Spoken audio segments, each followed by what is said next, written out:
del internet, y gloria a Dios porque su palabra está llegando. Simplemente sigamos orando para que el Señor pueda llevar su palabra a aquellos que no la han escuchado, y pueda Él obrar conforme su misericordia. Amén. Hermanos, vamos a continuar en esta tarde nuestra serie en Cristo, y esta serie es un estudio verso a verso en la carta de Pablo a los romanos. Y hemos mencionado anteriormente que la carta de Pablo a los Efesios se puede dividir en dos secciones. Cualquiera podría ver estas dos secciones fácilmente: una sección doctrinal o teológica que va del capítulo 1 al capítulo 3, y una sección práctica que va del capítulo 4 al capítulo 6.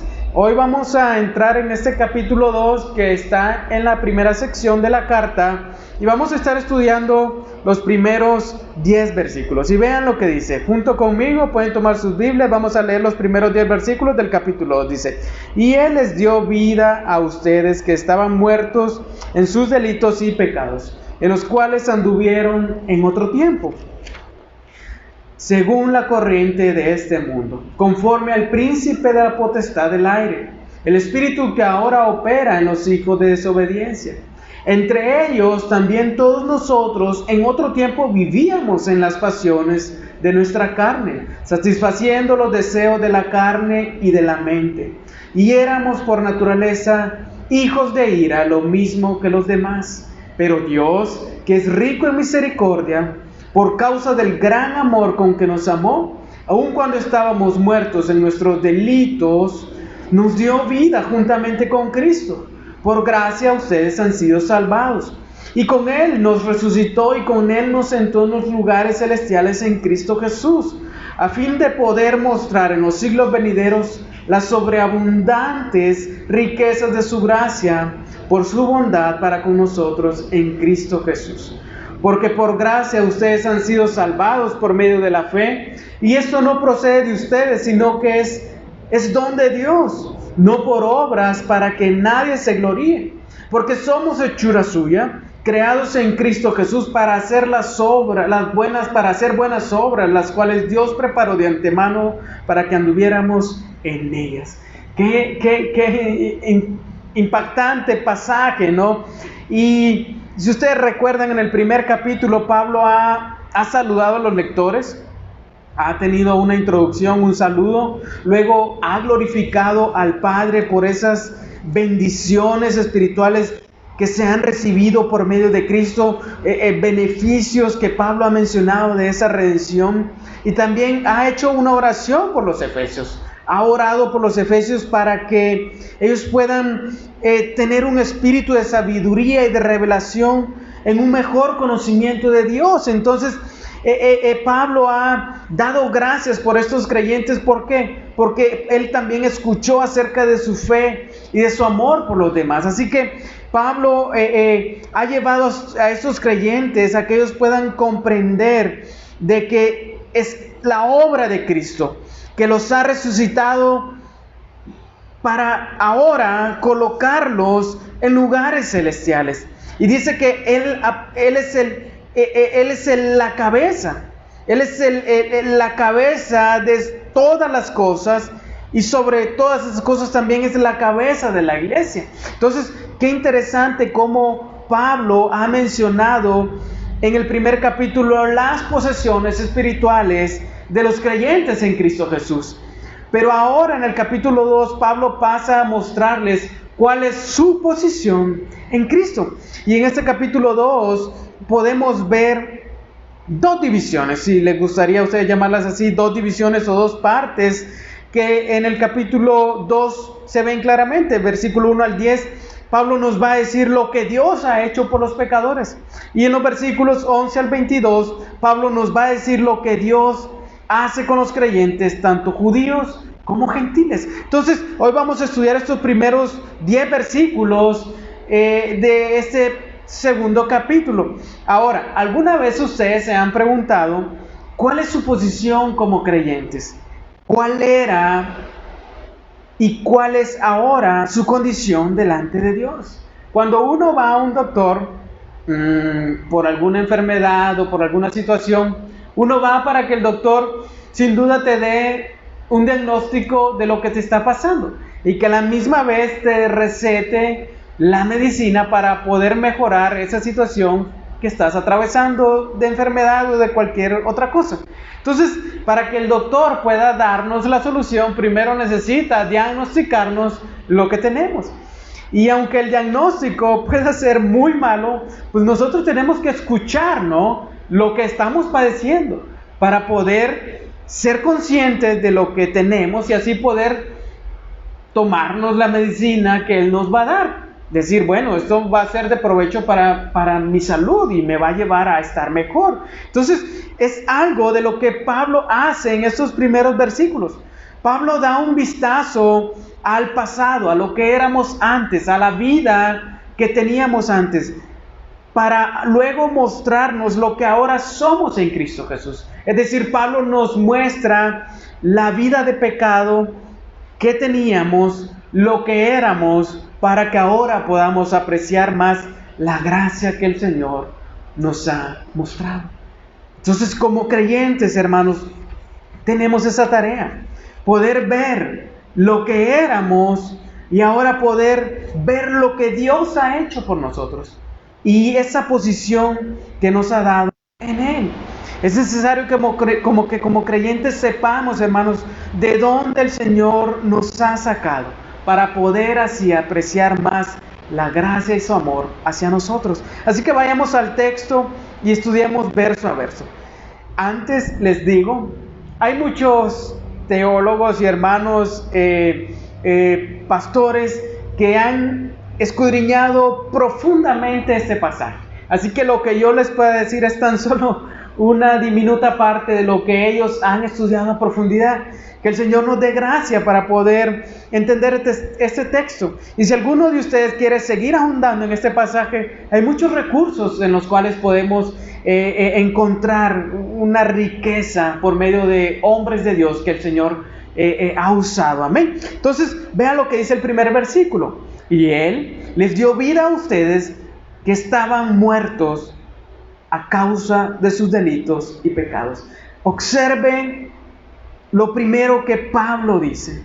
Y en estos primeros 3 versos, usted puede ver algunos verbos muy interesantes que están en tiempo pasado. Dice estaban, luego hay otro verbo que dice anduvieron, luego hay otro verbo que dice vivían y eran o éramos. Entonces, lo primero que Pablo quiere mostrar o declarar y decirle a estos creyentes gentiles en Éfeso es la condición en la que se encontraban. Con esos verbos en tiempo pasado está hablando precisamente de eso, de la condición en la que ellos se encontraban, y lo dice ahí, estaban ¿qué? Muertos.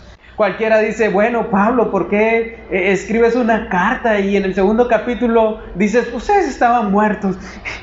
Cualquiera diría, pues, ¿qué forma, ¿no?, de escribir una carta? Pero Pablo, al decir estaban muertos, pues no se refería a un sentido físico, sino que se refería a un sentido espiritual, a una muerte espiritual. Ellos estaban o habían estado muertos espiritualmente. Si usted recuerda, hermanos, cuando Dios pone al hombre, tanto a Adán como a Eva, en el huerto, Dios les dio una indicación, simplemente que no comieran del árbol que estaba ¿en dónde? En el medio. Si comían de ese árbol, ¿qué iba a pasar? Iban a morir. Pero el hombre, seducido por Satanás, no obedeció lo que Dios le dijo. Sin duda, cuando el hombre come de ese fruto prohibido, el hombre inmediatamente no muere físicamente, pero sí muere espiritualmente. ¿Por qué? Porque se separa de Dios. Cuando Dios va al huerto, ¿qué está haciendo Adán y Eva? Se están ¿qué? Escondiendo de la presencia de Dios. Entonces, cuando hablamos de muerte espiritual, estamos hablando de una separación con Dios, es separarnos de una relación personal con Dios. Y es lo que Pablo está diciendo aquí. Ustedes anteriormente estaban ¿qué? Separados de Dios, de una relación con Dios. Romanos 5:12 nos dice que la paga del pecado es ¿qué? Muerte. Pero también nos declara que por medio del pecado entró la muerte a este mundo. Fue por un hombre. El pecado entró al mundo por medio de un hombre, y ese hombre fue Adán. Adán pecó, y como consecuencia de ello, el pecado fue trasladado a las demás generaciones. Lo hemos visto en nuestro estudio en Génesis, como continuamente a lo largo de los capítulos vemos una progresión del pecado en la sociedad, cada vez más apartados y alejados de Dios. Entonces el hombre, el ser humano, murió espiritualmente desde ese momento en que Adán y Eva pecaron, y el pecado y la muerte se extendieron a todos los hombres. Así que los teólogos le llaman a esto el pecado, ¿qué? Original. Es como algunos teólogos le llaman. Cuando nace una persona, cuando nace un hijo, nace vivo, pero espiritualmente esa persona nace ¿cómo? Con pecado, separado de Dios. Por muy bonito que sea un niño, por muy sano que pueda nacer, nace espiritualmente ¿qué? Muerto. Así que Pablo les está mostrando esta condición a estos creyentes en Efesios. Ellos estaban muertos. Pero ¿cuál era la causa de esa muerte? Vea lo que dice ahí. La causa eran sus delitos y ¿qué? Y pecados. Y esto es lo que la Biblia nos muestra, ¿no? El hombre se encuentra muerto espiritualmente, es decir, sin una comunicación, sin una relación con Dios. ¿A causa de qué? A causa de su... Todos nacemos con esa condición espiritual de muerte, hermanos. Nadie aquí nació diferente. Todos nacimos muertos espiritualmente. Y esa causa, vean nuevamente Pablo lo repite aquí, causa de esos delitos y pecados que nos encontramos así. La causa de esa separación sigue siendo, como lo dice Pablo aquí, nuestros pecados. Cuando pecamos es porque nuestra naturaleza es pecaminosa. Simplemente reflejamos eso. Mostramos el pecado que hay dentro de nosotros. Y me llama la atención la palabra delito. Delito aquí, esa palabra nos habla de una acción que va en contra de lo establecido.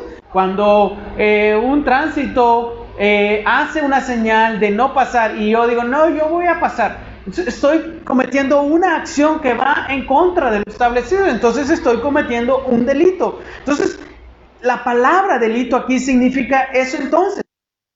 Desviarnos, es apartarnos, ir en contra de lo establecido por Dios, de las normas establecidas por Dios en su palabra. Y pecado, por su parte, es errar el blanco. Cuando Dios establece en su palabra su voluntad y el hombre no vive conforme a ella, ¿qué está haciendo? Está errando en cuanto al blanco, que sería la voluntad de Dios. Entonces, estos dos términos simplemente nos muestran, hermanos, la condición en la cual se encuentra el hombre espiritualmente. Vive en contra de lo establecido por Dios. Vive errando en cuanto a la ley de Dios. Entonces son como sinónimos, ¿no? Son palabras similares que nos muestran que el hombre, cada vez que peca, se está oponiendo a lo establecido y yendo en contra de lo establecido por Dios, y lo único que hace es revelar su condición, su naturaleza de muerte. Entonces, ¿qué pasa? Un cadáver no oye, un cadáver no siente, un cadáver no come, un muerto no habla, etc. De la misma manera estamos nosotros. Espiritualmente, nuestros sentidos espirituales no funcionan. Nuestras facultades espirituales están muertas. Romano nos dice nuevamente que la paga del pecado es muerte. Y esa muerte es primeramente ¿qué? Espiritual. Y como consecuencia, físicamente también morimos. Pero también hay una muerte espiritual que se nos menciona, que es la muerte eterna. Entonces, qué interesante, ¿no? Como una persona físicamente se puede ver reluciente, sana completamente. Usted dice, no, ese atleta toma los mejores suplementos nutritivos, hace mucho ejercicio, pero si no ha nacido de nuevo por la obra de Dios en él, esa persona está espiritualmente ¿qué? Muerta. Dice lo que Pablo le dice a esos creyentes. Ustedes pueden tener las mejores obras de caridad. Ustedes pueden estar físicamente en las mejores condiciones. Pueden ser el mejor papá, el mejor esposo. Pueden tener ciertas actitudes morales correctas. Pero si Dios no ha obrado en ustedes para salvación, ustedes se encuentran espiritualmente, ¿qué? Muertos. Entonces, la palabra nos dice, hermanos, que aún nuestras mejores obras, aún nuestras mejores justicias son como trapos de inmundicia debido a esa condición espiritual de muerte que hay en nosotros. Así que nos encontramos, hermanos, en un gran cementerio. Nos encontramos en un gran cementerio entre gente que camina viva, pero que espiritualmente está muerta. ¿Por qué? Porque se entregan al placer y al pecado, y viviendo están muertos, como lo dice ahí en 1 Timoteo 5:6. Viviendo están muertos. Una persona espiritualmente muerta. Entonces, ¿cómo anda? ¿Cuál es su estilo de vida? Veamos lo que dice el versículo 2. Y si alguien lo quiere leer, bienvenido sea. En los cuales anduvisteis en otro tiempo, según la corriente de este siglo, conforme al príncipe de la potestad del aire, el espíritu que ahora opera en los hijos de desobediencia. Amén. Ver cómo anda una persona espiritualmente. Dice que anduvieron en otro tiempo, según ¿qué? La corriente de este mundo. Una persona alejada de Dios, una persona muerta espiritualmente, anda conforme la corriente de este mundo. Es decir, como un pez muerto va con la corriente, a donde la corriente lo lleva, es arrastrado por la corriente. Y de la misma manera, hermanos, una persona muerta espiritualmente es arrastrada por el sistema mundano, por el sistema de este mundo, por el placer, por el orgullo, por la lujuria, por la sensualidad, por el egoísmo, toda ese cúmulo de cosas que el mundo tiene. Es esa corriente que arrastra a esas personas. ¿Se recuerdan lo que nos dice Romanos 12:2? Y no se adapten ¿a qué? A este mundo. No se conformen a este mundo, sino que ¿qué? Transfórmense mediante la renovación de su mente. Entonces, hermanos, el que está espiritualmente muerto va conforme la corriente de este mundo. Si el mundo hoy dice, esto es bueno, ahí va. Él dice que es bueno. Si el mundo el día de mañana dice, esto es malo, también dice él que es malo, es arrastrado conforme las ideologías que hoy vemos en el mundo, conforme los pensamientos del mundo, conforme lo que el mundo continuamente está llamando bueno y malo. Entonces el mundo, hermanos, continuamente buscará ¿qué? Amoldar, adaptar, conformar al hombre a su sistema de valores, a su corriente. Y lo vemos hoy en día, hermanos. Vemos como hoy el matrimonio se le está dando otro sentido. Se le está llamando de otra forma. ¿Por qué? Porque el mundo quiere llevar esa corriente cada vez más llena de pecado. La pregunta es, ¿quién dirige esa corriente de este mundo? Y aquí nos lo dice Pablo. Esa corriente es dirigida ¿por quién? Por el príncipe de la potestad del aire. Es decir, Satanás, hermanos, está operando en este mundo para que el pecado esté en todo ser humano. Es Satanás quien está orquestando esas ideologías y corrientes de pensamiento en el mundo. ¿Para qué? Para arrastrar a los hombres hacia el pecado. Entonces observe cómo el que está muerto espiritualmente, su estilo de vida es conforme a la filosofía de este mundo. Y no solo eso, es conforme al príncipe de este mundo que es Satanás, porque él ciega la mente, él ciega el corazón, él ciega los ojos para que no podamos ver el resplandor de la gloria de Cristo. El apóstol les dice a estos creyentes en Éfeso, ese era su andar, esa era su vida pasada. Eran arrastrados por la corriente de este mundo, eran arrastrados por el sistema de valores que el príncipe de la potestad del aire establece en este mundo. Entonces, una de las razones por las cuales hoy vemos, hermanos, tanta violencia, como lo hemos visto en estos días en Estados Unidos y en nuestro país, es porque Satanás está influenciando a los hombres.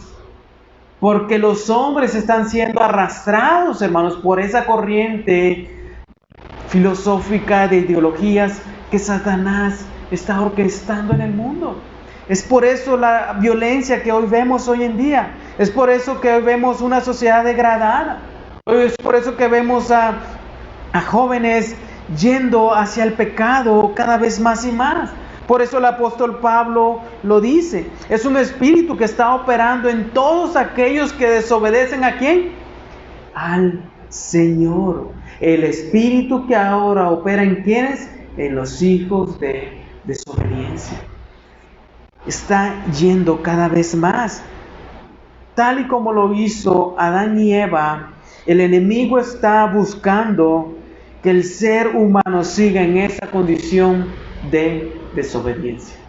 Él está haciendo cada vez más que el hombre permanezca en esa condición de desobediencia, que sean llamados hijos de desobediencia. Así que observe los enemigos del hombre. Primeramente, Pablo menciona al mundo, a Satanás. Y en el versículo 3 tenemos uno más. Dice, entre ellos también todos nosotros en otro tiempo vivíamos en las pasiones de nuestra carne, satisfaciendo los deseos de la carne y de la mente, y éramos por naturaleza hijos de ira, lo mismo que los demás. Observen qué más nos dice Pablo acerca de esa condición pasada. Y aquí tenemos el tercer enemigo del hombre caído. Es su propia ¿qué? Su propia carne. Las pasiones de su carne. Y me llama la atención cómo el apóstol inmediatamente se incluye, ¿no? Se incluye dentro de este grupo para mostrarles a estos creyentes de Éfeso que él también reconocía su pasado. Él también había vivido en otro tiempo en esas pasiones de la carne, satisfaciendo sus propios deseos, sus propios pensamientos. Y la palabra carne aquí, en este contexto, no se refiere al cuerpo físico, sino a esa naturaleza pecaminosa que hemos heredado desde Adán. Entonces, ¿por qué? Porque desde que Adán y Eva pecaron, nosotros quedamos sujetos a esas pasiones y a esos deseos. El que está muerto, entonces, espiritualmente, está sujeto ¿a qué? A esas pasiones, a esos deseos, y continuamente busca satisfacerlos. Continuamente busca darles satisfacción a esos deseos pecaminosos. Es por eso que a veces una persona dice, no, voy a dejar de fumar, voy a dejar de beber. Lo puede hacer durante algún tiempo, pero tarde o temprano su naturaleza buscará ¿qué? Satisfacer esos deseos, satisfacer esos pensamientos, esa naturaleza pecaminosa. Entonces, esta era la condición de los creyentes. Esta era la condición inclusive de Pablo. Pero esta carta no solo va dirigida a estas personas, a estos lectores, sino también esta carta nos muestra que esa era la misma condición nuestra. Continuamente estábamos buscando satisfacer nuestras pasiones, nuestros deseos, nuestros pensamientos carnales, todo lo que era contrario a la voluntad de Dios. Estábamos muertos en nuestros delitos y en nuestras pasiones y pecados. Muchos dicen, yo vivo como me da la gana. Y esto simplemente muestra esto, que vives conforme a tus propias pasiones. Vives conforme tu propia naturaleza pecaminosa. Es lo que Pablo dice aquí. Toda esta rebeldía el Señor nos hace por naturaleza ¿qué? Hijos de ira. Hijos de ira, es decir, Dios es santo. Y Dios aborrece el pecado y por lo tanto Dios castiga el pecado con su ira. Dios castigaría el pecado con su ira. Entonces, quien está muerto espiritualmente, hermanos, oiga bien, está sentenciado a la ira de Dios. por muy buena persona que sea, por muy correctamente se conduzca en esta vida. Si esa persona no ha sido salvo, está sentenciado y está condenado a la ira de Dios. Este es el momento, esa ira de Dios, ese es el momento donde Dios castigará el pecado y donde el que esté en esa condición será condenado a muerte eterna. Por eso allá lo dice en Juan 3:36, el que cree en el Hijo tiene vida ¿qué? Eterna, pero el que no obedece al Hijo no verá la vida, sino que la ira de Dios, observe, la ira de Dios permanece sobre él. ¿Por qué? Porque Dios castigará el pecado, porque Dios castigará a aquel que continuamente aborrece seguir su voluntad. Entonces, observemos, hermanos, cómo Pablo, guiado por el Espíritu Santo, está llevando a los creyentes en Éfeso a dar un vistazo a su pasado, a observar la condición en la que se encontraban, a observar que estaban muertos a causa del pecado, que eran también controlados por el mundo, que también eran controlados por el mismo Satanás, que eran controlados también por la carne y por lo tanto iban a recibir el castigo de Dios, la ira de Dios sobre ellos. Y vea lo que Pablo agrega aquí y dice lo mismo como los demás, como diciendo, a lo mejor alguien diría, no, yo no voy a recibir el castigo de Dios. No, dice Pablo, lo mismo que todos los demás. Y eso nos incluye a usted y a mí. No solo ellos sufrirían las consecuencias del pecado. El ser humano que se encuentre en este estado espiritual de muerte recibirá la ira de Dios. Y es una pregunta que hoy nos hacemos, que nos debemos de hacer. ¿Estoy en esa condición espiritual? ¿He nacido de nuevo? ¿He visto la vida por medio de Cristo espiritual para no recibir la ira de Dios? Romanos 1:18 nos dice, porque la ira de Dios se revela desde el cielo contra toda ¿qué? Contra toda impiedad e injusticia de los hombres, que con injusticia restringen la verdad. El Señor, hermanos, va a castigar la impiedad y la injusticia de todo hombre en aquel día cuando venga. Y eso es lo que nos dice aquí. Pablo está mostrando, ustedes eran objeto de esa ira de Dios. ¿Por qué? Porque estaban espiritualmente muertos. Entonces podemos ver nuestra condición en esos versos, podemos ver la manera en la que vivíamos, podemos ver quién nos gobernaba, podemos ver hacia dónde íbamos. Íbamos hacia el castigo eterno, como cantábamos ahorita. Íbamos rumbo a nuestra propia ¿qué? Destrucción. Íbamos rumbo a la perdición eterna. Entonces, hasta este punto, Pablo está describiendo el fin trágico del hombre. Está describiendo el fin trágico de la humanidad. Así como el doctor, ¿no? Da el diagnóstico. Usted tiene lo otro. Si usted no toma precauciones en su vida, usted tarde o temprano su enfermedad va a crecer y lo va a llevar a la muerte. Por lo tanto, le recetaré estos medicamentos para que se los tome y pueda recuperarse. Entonces Pablo está haciendo esto, está mostrándoles a esos creyentes que los lleve a reconocer la gracia de Dios. Y la pregunta es entonces, ¿qué hizo Dios al respecto al ver la condición espiritual del hombre? ¿Se quedó de brazos cruzados? ¿Qué hizo Dios? Veamos lo que dice en los versículos 4 al 7, si alguien lo quiere leer. Vean lo que pasó, lo que hizo Dios con respecto a ese dilema en el que el hombre se encontraba.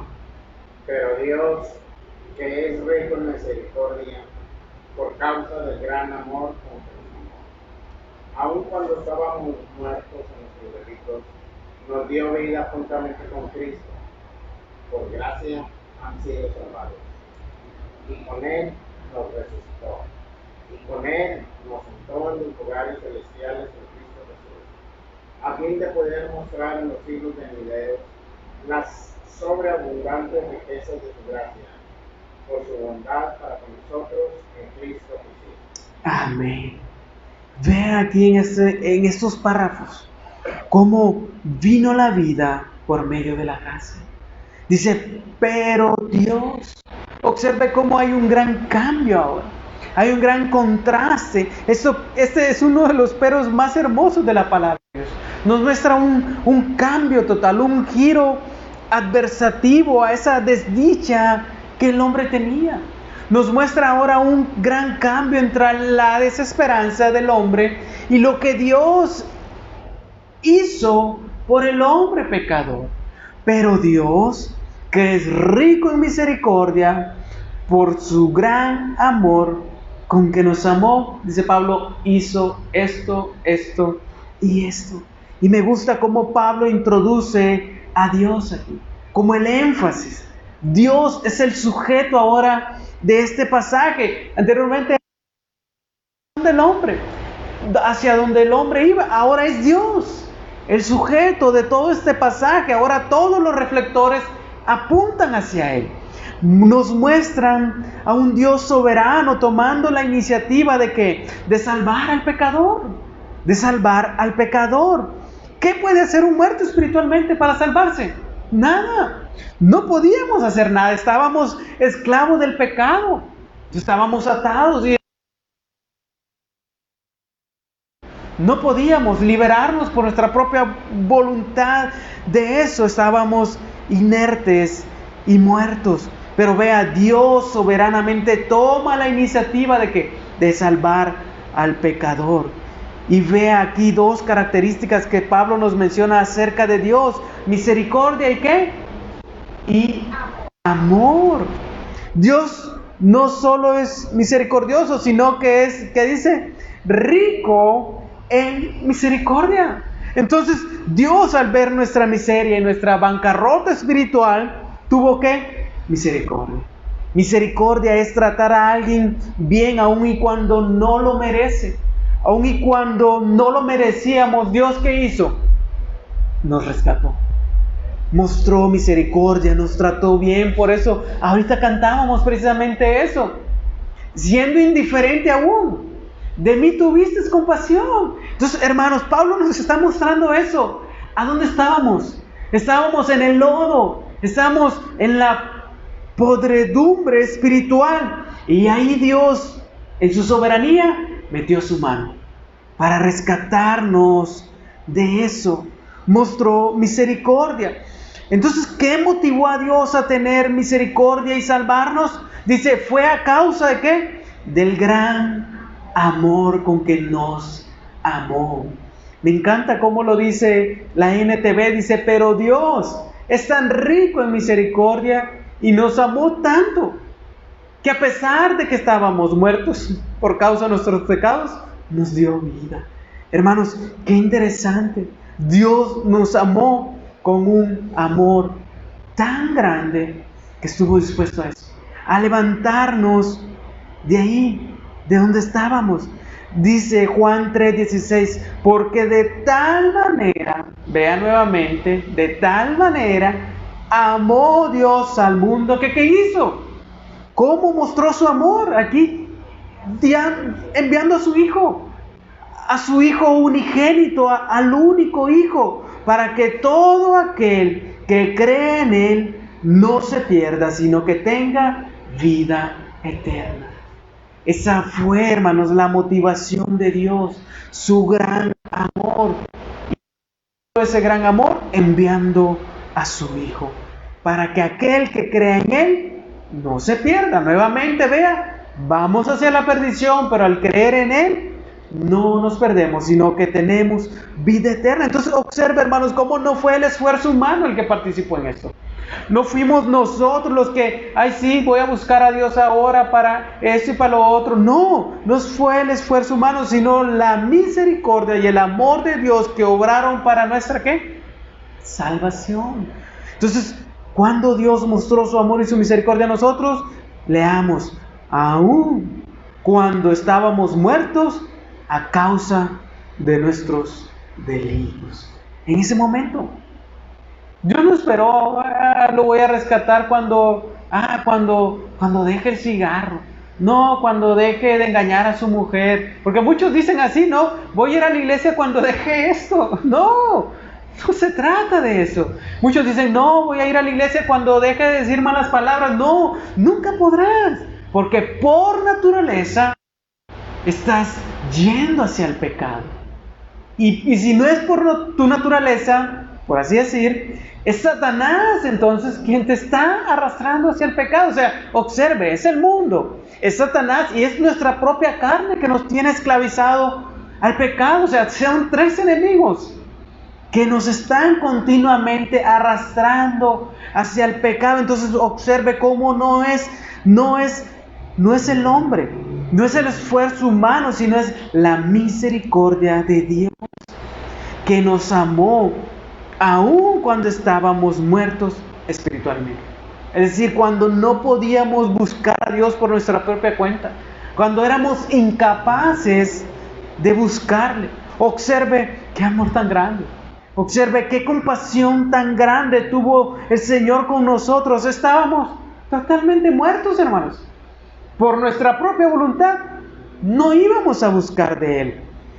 Estábamos muertos en nuestros delitos. ¿Y qué hizo Dios con el pecador? Le dio vida. Ve aquí, nos dio vida juntamente con Cristo. Nos dio vida. Lea detenidamente, Dios nos dio vida. Y no habla de una vida física, sino habla de una vida ¿qué? Espiritual. Y fue entonces ese poder de Dios que nos dio vida al creer en el sacrificio redentor de Jesucristo. Es juntamente con Él que podemos tener vida, es esa unión con Cristo. Por eso dice Pablo aquí, nos dio vida juntamente ¿con quién? Con Cristo. No dice nos dio vida juntamente con el santo fulano de tal, nos dio vida con tal imagen, con la Virgen, con el pastor, con el líder, con fulano de tal. No, es por medio de Cristo, es juntamente con Él que tenemos vida. Por eso Jesús dijo, yo soy ¿qué? El camino, la verdad y la vida. Es por medio de Él y unidos a Él, hermanos, es que podemos tener vida, esa vida espiritual. ¿Quién puede dar vida? Es únicamente Dios por medio de Cristo Jesús. Le resucitó de los muertos para poder traer vida espiritual a todos aquellos que crean en Él. Por lo tanto, el creyente ahora ¿cómo está? Está vivo. Usted y yo, ahora Pablo les dice a los creyentes, ustedes estaban muertos en sus delitos y pecados, pero ahora Dios, por medio de Cristo, les trajo a vida espiritual. Resucitaron a vida espiritual. Y observe lo que añade Pablo aquí en un paréntesis, como diciendo, bueno, es por gracia que ustedes han sido salvados. Es por gracia que Dios los ha salvado de esa condenación eterna, la vida y la salvación. Entonces, hermanos, nos fueron dadas por la gracia de Dios. No fue algo que merecíamos. No fue algo que teníamos ganados por haber nacido en esta familia, por haber nacido en aquel país, por haber nacido en cierta condición. No, fue por gracia, dice el Señor. Fue por gracia que el Señor nos salvó y nos dio vida juntamente con Cristo. ¿Qué más hizo? Y con Él nos ¿qué? Nos resucitó. Y con Él nos sentó en lugares ¿qué? Celestiales. Vea nuevamente esa frase. En Cristo. En Cristo. Entonces, qué interesante, ¿no? Cómo nos resucitó espiritualmente. Por lo tanto, como creyentes, debemos de andar en una nueva vida. Hemos sido resucitados a una nueva vida. La vida vieja ha pasado y ahora todo ha sido hecho ¿qué? Nuevo. Nos resucitó con nuevos valores, con una nueva mente, con un nuevo corazón. Por eso dice Colosenses 3:1, si ustedes pues han resucitado con Cristo, busquen las cosas ¿de qué? de arriba, donde está Cristo sentado a la diestra de Dios. Pongan la mira, es decir, pongan la mente en las cosas de arriba y no en las cosas de la tierra. Entonces, hermanos, resucitamos. Y como lo dice Pablo en Colosenses, si ustedes han resucitado, entonces, ¿qué buscaremos? Buscaremos las cosas de arriba. No solo nos dio vida, sino que nos ha resucitado. Y también, dice Pablo aquí, nos ha sentado en los lugares ¿qué? Celestiales.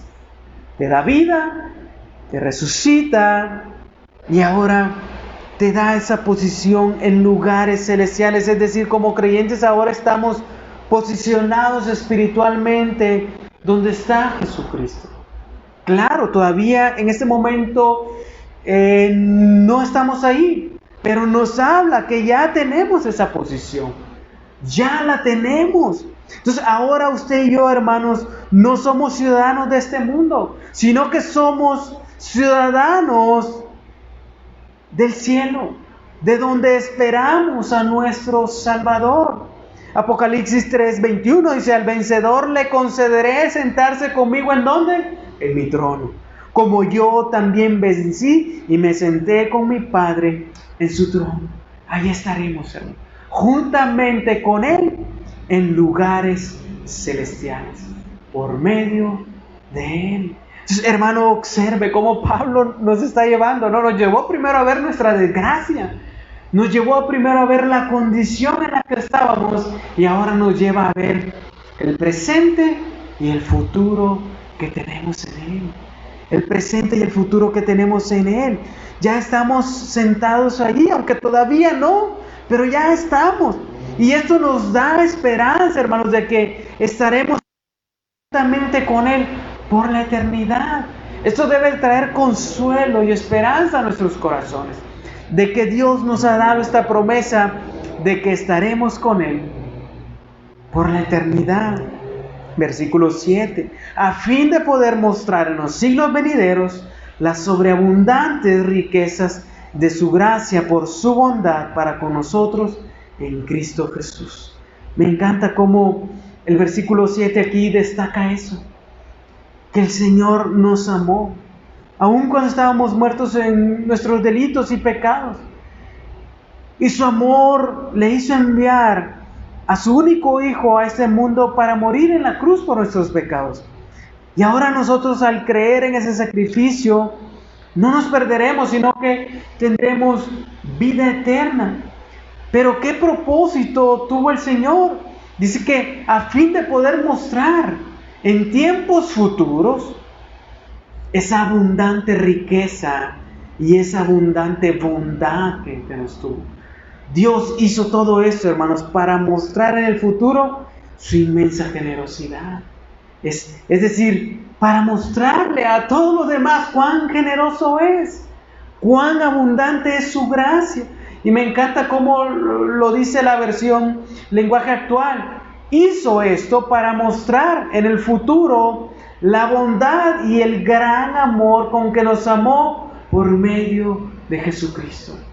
Todo esto que acabamos de leer, todo esto que acabamos de ver, cómo nos dio vida aun cuando estábamos muertos en nuestros delitos y pecados, cómo nos resucitó y cómo nos ha puesto en lugares celestiales, es precisamente para eso, para mostrarle a los demás que vendrán aún después de nosotros su bondad y su gran amor hacia los demás, hermanos. Es por eso que nuestra tarea como creyentes es esto: mostrarle al mundo, mostrarle su condición, pero también mostrarle la bondad de Dios, el gran amor que Él tiene para con el hombre, para con el pecador.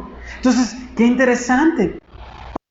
Muerte a vida por la gracia de Dios. Y ahora en esta última porción del versículo 8 al versículo 10, vea cómo somos salvos precisamente por esa gracia de Dios. Dice Pablo, porque por gracia ustedes han sido salvados por medio de la fe. Y esto no procede de ustedes, sino que es un don ¿qué? De Dios. Vea lo que Pablo está diciendo aquí. Por gracia somos salvos. Cualquiera podría probablemente llegar a decir, no, yo aporté algo para mi salvación. No, yo me lo merecía. No, yo estaba en esta condición y por eso Dios me salvó. No, yo soy de tal pueblo, de tal nación. No, hermanos. Dios puso fe en nosotros para ser salvos. ¿Salvos de qué? De la condenación eterna. Porque la paga del pecado es ¿qué? Es muerte. Pero la dádiva de Dios en Cristo Jesús es ¿qué? Es vida eterna. Es por eso que dice Pablo aquí, ustedes creyentes, Éfesos y nosotros también, fueron salvos únicamente por la gracia de Dios. Y este es el medio, y este es el único medio por el cual podemos ser salvos, por su gracia. Por eso los reformadores en siglos anteriores dijeron esto: es la sola gracia, no hay mérito alguno, no hay otro camino por el cual podamos ser salvos, es por la pura gracia de Dios, la sola gracia, es la manera en la que el hombre puede ser salvo de la condenación eterna. Dios mostró su gracia y puso fe en nosotros para traer salvación. Así que la salvación, hermanos, lo podemos ver en este versículo, no procede de nosotros, no procede del hombre, no procede de la naturaleza humana, sino que es un don, como lo dice aquí, es un regalo de Dios al pecador. Por eso es algo que no mereces, es algo que no merezco, es algo que no merecíamos. ¿Por qué? Porque estábamos muertos.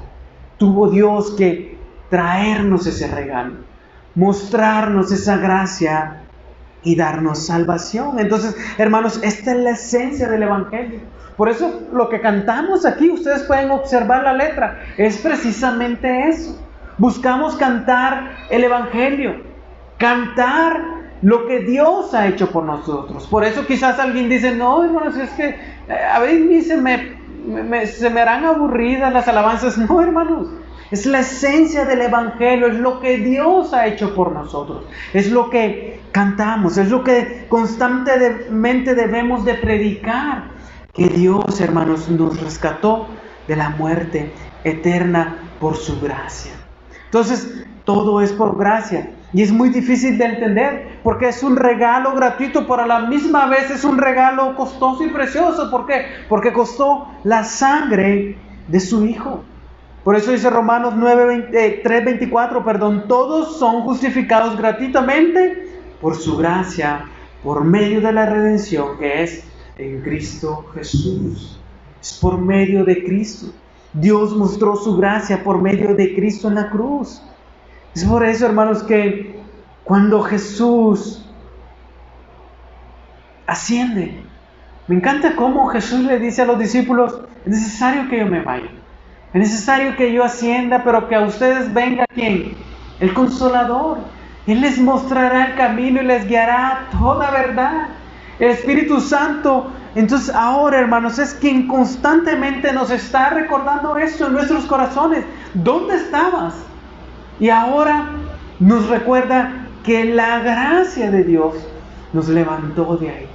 Y que no fue algo que merecíamos, sino que fue un regalo de Dios. Por eso dice el versículo 9, no por obras para que nadie ¿qué?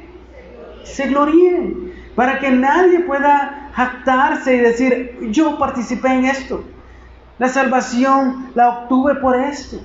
Por eso esa doctrina que en el siglo XV, en 1500, la iglesia tradicional enseñaba que la salvación se podía lograr por medio de obras, era algo errado. No se puede obtener la salvación por medio de obras. Es por eso que Dios entonces levanta a hombres que empiezan a ver precisamente esto, que no depende de las obras humanas, sino que todo es obra de Dios. Es por la gracia de Dios, porque alguien podría salir al paso y decir, sí, yo tuve participación en esa salvación, pero no es por obras, no es por lo que hagamos, sino que es por la gracia de Dios, para que el hombre no pueda jactarse. de decir yo tuve algo que ver. Segunda de Timoteo dice 1:19, dice, Él nos ha salvado y nos ha llamado con un llamamiento santo, no según nuestras obras, sino según su propósito y según la gracia que nos fue dada en Cristo Jesús desde la eternidad. Observe nuevamente, no según nuestras obras. Tito 3:5 dice, Él nos salvó, no por las obras de justicia que nosotros hubiéramos hecho, sino conforme a su misericordia, por medio del lavamiento, de la regeneración y la renovación del Espíritu Santo, que Él derramó sobre nosotros abundantemente por medio de Jesucristo nuestro Salvador, para que justificados, vea, por su gracia fuéramos hechos herederos según la esperanza de la vida eterna. Y nuevamente el énfasis aquí es, Él nos salvó por su gracia, conforme a su misericordia, que Él derramó abundantemente en nosotros por medio de Cristo. Entonces, hermanos, todo es por gracia. Somos justificados por su gracia, somos salvos por su gracia, somos santificados precisamente para esto, para poder ver la esperanza de la vida eterna. Entonces, la salvación es un ¿qué? Es un regalo. Es un regalo de Dios. Y si alguno de nosotros todavía no lo ha tomado, es dado gratuitamente. No necesita dar nada, no necesita aportar nada, no necesita ninguna contribución humana. Por eso, hermanos, cuando alguien les hable de que usted necesita hacer algo para ser salvos, usted está enfrente de un falso maestro. Usted está enfrente de un engañador, porque la Biblia no enseña eso. El hombre no puede hacer nada para ser salvo, ni le puede dar nada para obtener ese don de la salvación. Por eso se recuerdan cuando Pedro se encuentra con aquel mago que les dice, te compro eso que tienes, ¿se recuerdan? Y que Pedro les dice, ¿tu dinero qué? Perezca contigo. Porque no se puede obtener por nada de este mundo el don de Dios. Es únicamente, ¿por qué? Por la gracia. Entonces, en la salvación no puede haber méritos humanos, ni habrá méritos humanos para que nadie se gloríe. Lo único por lo que nos debemos de gloriar, como dice la palabra, es por Cristo, por su obra en la cruz. Es nuestra única jactancia, hermano, lo que Él ha hecho en la cruz. Entonces, no somos salvos por obras, pero sí somos salvos para obras. Y eso es lo que Pablo nos dice en el siguiente verso, versículo 10. Porque somos hechura suya, creados en Cristo Jesús, ¿para qué? Para hacer buenas obras, las cuales ¿qué? Dios preparó de antemano para que anduviéramos en ellas. Qué interesante. Somos salvos para obras. No somos salvos por las obras, somos salvos para obras. Y se nos dice en este verso que somos ¿qué? Hechura suya, es decir, somos la obra maestra de Dios. Aunque todavía estamos en proceso, aunque todavía tenemos ciertas ahí aristas que el Señor está trabajando. Es como un carpintero. Le llega la madera en bruto, le llega la madera rústica. Pero de repente, conforme el proceso se va dando, la madera se va viendo más hermosa. Necesita clavo y martillo para poder darle forma a eso que está haciendo. A una mesa, a una silla, a cualquier cosa de madera.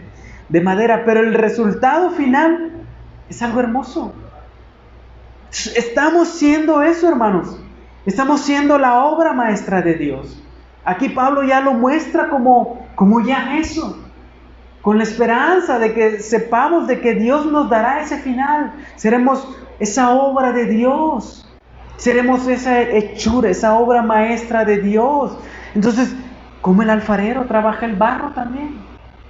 Tiene el lodo, tiene el barro, pero al final un cántaro hermoso para poder ser utilizado. Entonces, eso es lo que Dios está haciendo en cada uno de nosotros. Está haciendo una obra, y vea cómo lo dice aquí, suya. No somos nosotros los que estamos trabajando, no es Él en nosotros. Somos su obra, hermanos. Entonces, hemos nacido de nuevo Y hemos sido, ¿qué dice aquí? Creados en Cristo Jesús. ¿Con el propósito de qué? De hacer buenas obras. Vean nuevamente, es en Cristo Jesús. Por eso nuestra serie se llama En Cristo. En Él, porque somos creados en Él. Él es el molde, por así decirlo. Él es el molde en el cual nosotros debemos de conformarnos, creados en Jesucristo. No hay otro molde aparte. Él es el molde al cual nosotros somos conformados. Él es el prototipo al cual nosotros somos conformados, creados en Cristo. Entonces, qué interesante, no hay otro molde. Si hay otro molde, entonces estamos mal. Él es el molde, Él es en el cual nosotros seremos conformados a su imagen y a su semejanza. Por eso en aquel día, hermanos, le veremos tal cual es. Y nos llamará a sus hermanos. Entonces el propósito es de hacer buenas obras. Ahora como creyentes, una evidencia clara, hermanos, de que somos salvos. Una evidencia clara de que hemos nacido de nuevo y de que hay una fe verdadera en nosotros, son las buenas obras. Somos salvos por la gracia de Dios con el fin de hacer ¿qué? Buenas obras. Porque la fe sin obras ¿está qué? Está muerta. Obras sin la fe está muerta. No puedes decir tengo fe y no tengo obras. No. Ni tampoco puedes decir tengo obras pero no tengo fe, porque ya vimos. Esas obras simplemente, por muy buenas que sean, no te salvan, sino que vas camino a la condenación. Entonces necesitamos fe y obras, hermanos. La fe y las obras. Jesús dijo en Mateo 7:21, no todo el que me dice Señor, Señor, entrará en el reino de los cielos, sino el que hace la voluntad de mi Padre que está en los cielos. Muchos me dirán en aquel día, Señor, Señor, ¿no profetizamos en tu nombre y en tu nombre echamos fuera demonios y en tu nombre hicimos milagros? Entonces les declararé, jamás los conocí, apártense de mí los que practican la iniquidad. Entonces ahí está claro, hermanos, necesitamos fe verdadera que autentique esas obras. Porque puedes tener obras, como lo vimos aquí, pero no una fe verdadera. Es por eso que Jesús les dice aquí, apártense de mí, practicantes de iniquidad. Porque sí, sus obras son muy buenas, aparentemente buenas, pero en su corazón hay iniquidad. Entonces las buenas obras no son una manera de la salvación, sino que son el resultado de la salvación. El resultado de haber nacido de nuevo. Pablo añade, las cuales Dios preparó ¿de cuándo? De antemano. Vean, Él las preparó, no nosotros. Esas obras ya están preparadas. Tan solo nosotros debemos de andar en ellas. Dios nos escogió, nos rescató, nos salvó con el fin de que podamos llevar a cabo esas buenas obras que Él ya preparó según su voluntad.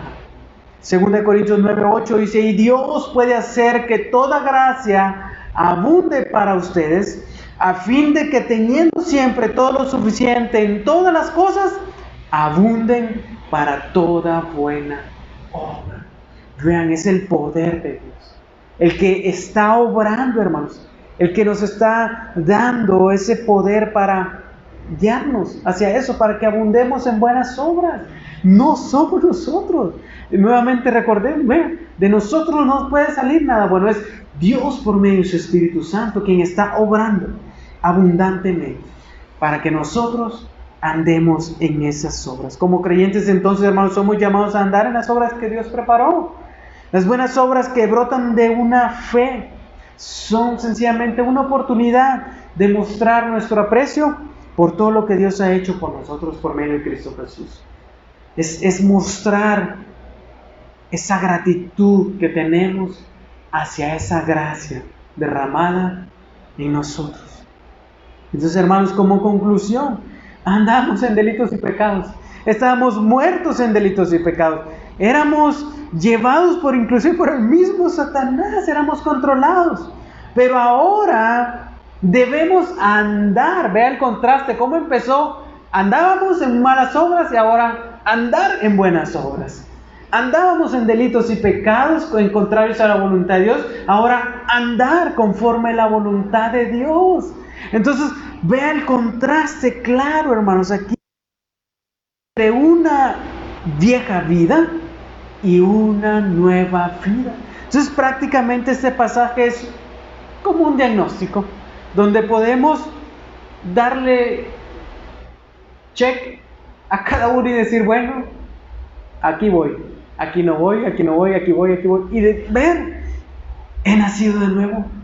¿Mi vida es diferente o mi vida es igual? He nacido de nuevo. Cada uno se hará ese examen. Entonces, hermanos, es una vista al pasado, pero es una vista al futuro, a lo que Dios puede hacer con nosotros. Amén. ¿Qué les parece si nos ponemos de pie? Y nuevamente Pablo va a continuar en los versículos 11 en adelante hacia el final para mostrarnos precisamente eso, lo que Dios ha hecho con los que han creído. Los ha traído a un solo cuerpo, a una unidad. Amén. Padre, te amo, gracias en esta tarde. Gracias por tu amor, tu misericordia en nuestras vidas, Señor. Gracias, Señor, porque por medio de tu palabra podemos ver dónde estábamos. Podemos ver lo que éramos, el rumbo que llevábamos, la dirección que llevábamos, Señor. Pero tú, en tu gran amor, en tu gran misericordia, en tu gran compasión, en tu gran bondad, nos rescataste. Nos tomaste